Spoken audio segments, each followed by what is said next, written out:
phase and a systole phase. So, in diastole phase, let's assume that, our finger thickness is D. There's no way for us to know what exactly D is. So this is just kind of a hypothetical parameter, D. So then, we have incidental light I naught. Then, light is partially absorbed. Then the transmitted light, we call it, I diastole. Then when there's a pulse, when we are in a systole phase, the thickness of the finger increased to D plus delta D. And the transmitted light intensity is I systole. So if we refer to our data, we'll see, I systole has a lower amplitude and I diastole has a high amplitude. Okay. So do we all agree on, the kind of the terminology here before we go into equations? Okay. So, we have I diastole and I systole depending on, the different phases of the heart. And how do we calculate, the transmitted light intensity? So this is, described by the Beer-Lambert law, the Beer-Lambert law. So for the diastole phase, I diastole equals I naught incidental light times 10 to a negative exponent. And in this exponent, we have, epsilon HB, CHB plus epsilon SpO2 and CHBO2.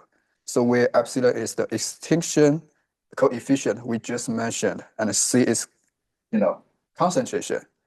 So this entire term in the parenthesis is multiplied by D, which is of finger thickness. And for systole, we have a similar equation, but we change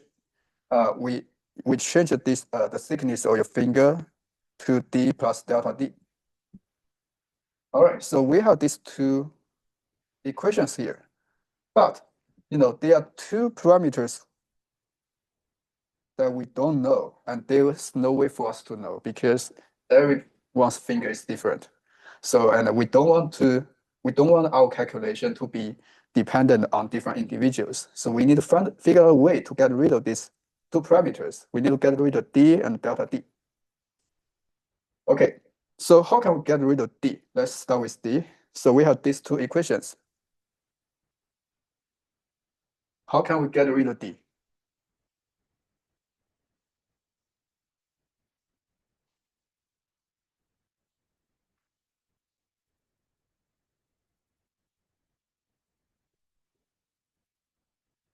It is somewhat written underneath in the directory, but basically we need to subtract the exponents to get rid of the D, and we can do that using logarithmic to extract the exponents. And then since it's systole divided by diastole, logarithmic that can become minus, like negative the other one. Yeah. And then from there we can subtract them both and then get that. Okay. Okay, cool. Yeah, so let me write this down to make sure it makes sense to you. So let me divide the two terms on the left. What does this equal? So we just plug in, the two equations. So we will have like 10 to the entire term in the parenthesis times delta D. Do we agree on this? Agree on this. Okay. Then we take a log. Then we take a log. Then we get rid of the 10. This is exactly this equation. Agree? Okay. So now we have this, this equation. So we still need to get rid of delta D here. So what can we do to get rid of delta D? So this is so let me first explain that in this equation, the left term is your sensor data. So this is something you know. This is your sensor data. You use your device to measure SpO2 and you get your sensor data. This is your sensor data, and the term on the left is your sensor data.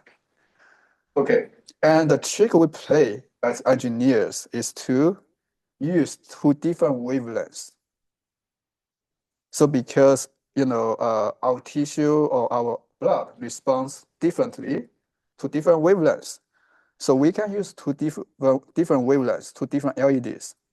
So when we first use red light, then we get this equation. Then next we use infrared light. Again, we get another equation. Then in these two equations, the sensor data will be different because we are using different wavelengths. So the sensor data will be different. And the extinction coefficient will also be dependent on wavelengths. However, the concentration of hemoglobin and the concentration of deoxygenated hemoglobin and the oxygenated hemoglobin will be the same. All right, so now we have these two equations. Can we get rid of delta D here? Can we remove this delta D? And how? Okay.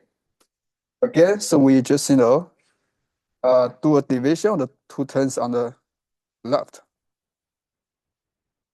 and divide the two terms on the right, then you get this. And the term on the left is your sensor data. This is something you can know from your sensor. And on the right, we have two unknowns, which is, which are the concentrations of deoxygenated and oxygenated hemoglobin. So one equation, two unknowns. So if we want to solve for the, absolute values of the concentrations of oxygenated and deoxygenated hemoglobin, do we need one more equation? If we are going to solve for the absolute values, two unknowns, that means we need two equations.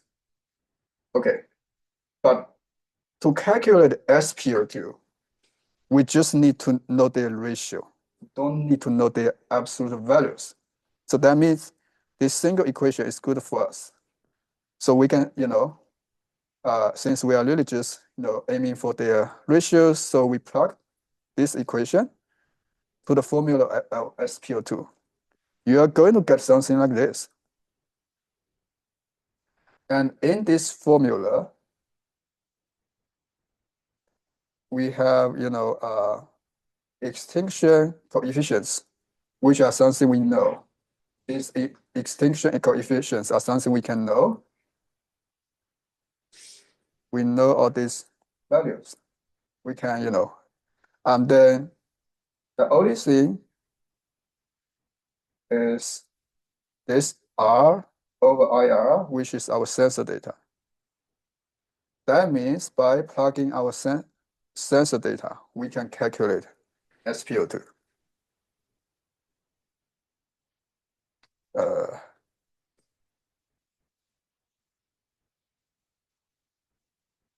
So the term that is green is our sensor data. Okay. Do we agree on this, or is okay?